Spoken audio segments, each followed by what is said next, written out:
Szevasz, bazd meg! Rég láttalak! Ez meg mi a faszt keresi? Meg szeretném nézni ma, hogy vered a farkadat. Elkéstél. Kötve hiszem, állítólag az ilyen vén faszok, mint te, többször is ki tudják verni egy nap.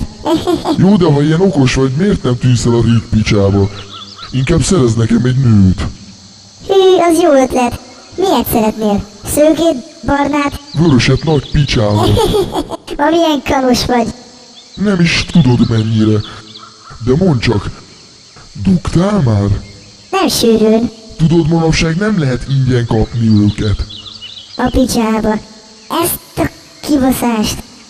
Azokat a tettes kurvákat csak pénzért kapod meg, úgyhogy elkezdhetsz gyűjteni. Nekem sok pénzem van. Nem kell? Dehogy kell nekem a mocskos pénzed.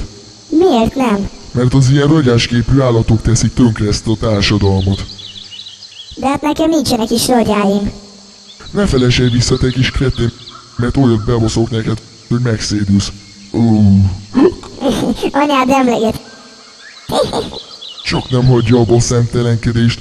Nos, ide figyelj, te kis pöcs. Mondok én neked valamit. Ha nem tanulod meg a kellő tiszteletet felém nézve, kiszedem a beleidet, és azzal akasztolak fel egy fára. Kurva anyád. Nem hiszel nekem, bazd meg? Akkor tűnj a picsába, kis kretén pöcs. Mondd apádnak, hogy szarjon, gecit.